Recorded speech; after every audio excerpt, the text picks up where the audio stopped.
Hello everyone, আসসালামু আলাইকুম। Welcome back to my channel Sultana's cooking craft থেকে আবারও চলে এলাম ইজি একটা রেসিপি নিয়ে।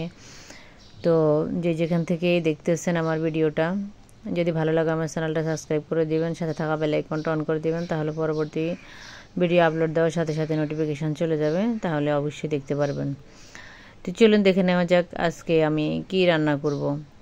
আমি কয়েকটা কাঁচামরিচ স্লাইস করে নিয়েছি, পেঁয়াজ কুচি হাফ কাপ নিয়েছি। এখন আমি এগুলার পাশে একটা ফ্যান বসিয়ে দিয়েছি।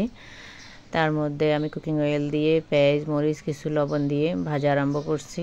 আর এখানে আমি আদা রসুন দিয়ে দিয়েছি 1 চামচের মতো, জিরে পাখি দিয়ে দিয়েছি এখানে আমি 1/3 চামচ, 1 চামচের 3 ভাগের 1 ভাগ 1/3 চামচ, সেটাই বলছিলাম।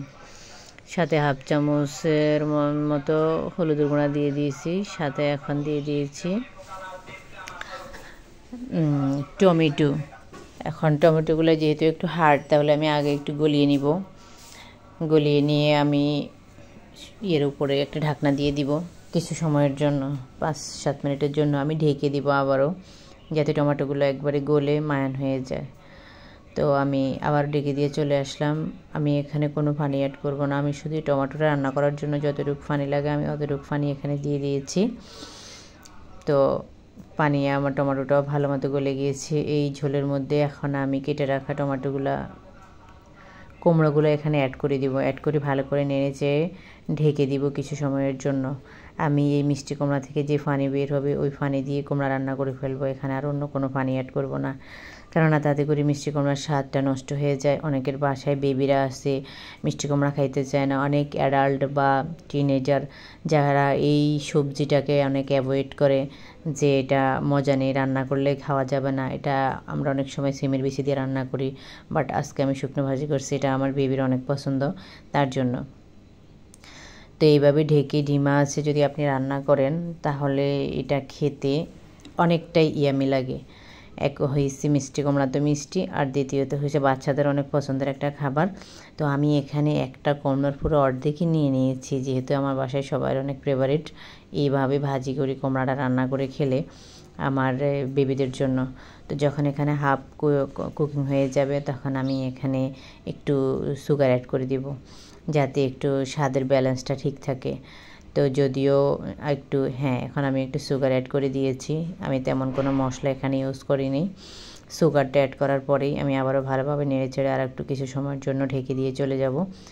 তো আমি আবারও ফিরে চলে আসছি। আমার মিষ্টি কুমড়াটা একবারে নরম হয়ে গেছে, দেখতে পারতেছেন কতই। আমি একটা লোক সাথে আমি ধনিয়া পাতা অ্যাড করে দিয়েছি। আপনাদের ইচ্ছে হলে আপনার ধনিয়া পাতা অ্যাড করবেন, না হলে এটা স্কিপ করবেন।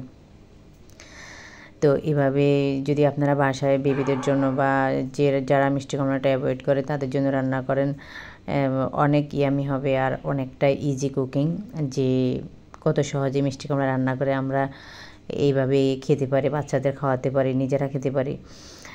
তো যেখান থেকে দেখতেছেন, দেশে অথবা দেশের বাইরে, সবাই আমার সাথেই থাকবেন, আমার চ্যানেলটা সাবস্ক্রাইব করে দিবেন, পাশে থাকা বেল আইকনটা অন করে দিবেন, এটাই রিকোয়েস্ট। তো এখন আমি আবারও ফিরে এলাম রান্নার ঘরে। আমি এখানে শুকনো মরিচগুলো এইভাবে করে দিয়েছি, যে কেন এখানে ছোটরা তো ঝাল স্কিপ করে, ওরা খেতে পারে না, তাই বড়দের জন্য আমি মরিচগুলো এইভাবে দিয়ে দিয়েছি। যখন যার প্রয়োজন তখন একটা মরিচ দিয়ে গরম ভাতের সাথে এইভাবে ভেঙে নিলে আর কুমড়ো দিয়ে সেই দিয়ে ভাত খাওয়া যায় 2-3 প্লেট। তো আমি এখানে সার্ভিং ডিশে সার্ভ করে দেখিয়ে দিয়েছি আপনাদেরকে, যে কতটা ইয়ামি লুকে এই মিষ্টি কুমড়ো আমরা রান্না করে খেতে পারি বাসায়। তো যেখান থেকে দেখতেছেন সবাই সুস্থতা কামনা করি, সবাই আমার জন্য দোয়া করবেন। আবার যাতে কোনো রেসিপি নিয়ে চলে আসতে পারে। আজ এই পর্যন্ত, আল্লাহ হাফেজ।